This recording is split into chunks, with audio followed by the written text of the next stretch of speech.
Alright guys, so just doing these Anderson plugs and stuff. I thought I'd show you how to repin an Anderson sb50. All the Anderson plugs are the same, it's just a bigger, it's upscaled basically. So if you want to change cables or whatever and you don't want a new body, you can obviously just buy the power pins separately. The terminals, I think they're called, whatever they're called.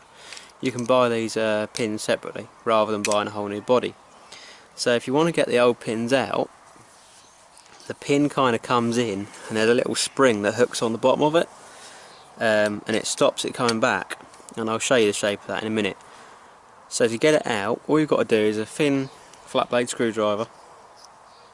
You want to push the wire up and take the load off the spring.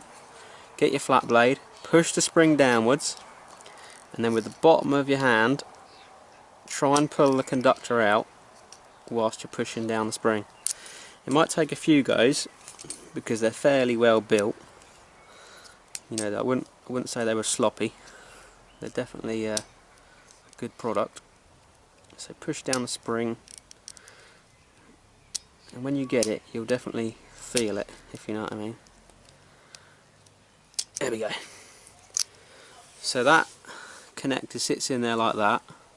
The hump is what keeps it engaged, so the humps ride over each other and then kind of sit like that. And on the back of it there's a ledge, and in there there's like an upturned end of a spring, so that when you put it in, if you listen, you have to line it up, get it under the body, and then you push more and it clicks and you can't get it out, so then you have to release it again.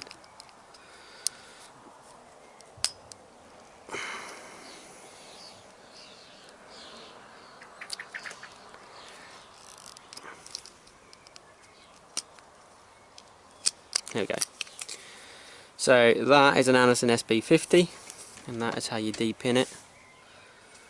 You can obviously get the different colour bodies. For those of you who don't know, red should actually be 24 volt I think, but anyway, grey is pretty much universal, what they call universal, because each Anderson plug has a different centre separator and it will only mate to corresponding colours apart from grey. Grey fits anything.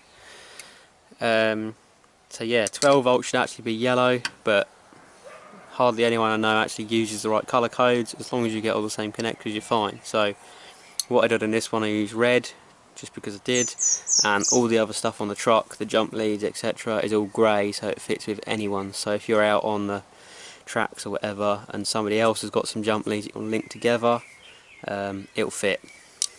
So yeah, also cheap ones of these, there'll be different colours but the centre separators will all be the same, so that's how you can tell if it's genuine or not.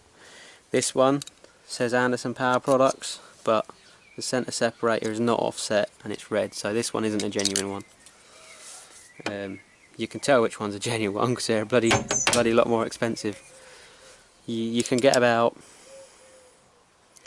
I think a 4-pack is about 12 quid. They're not that expensive for the sb50s, but if you get the genuine ones they're a lot more, but they're better quality obviously.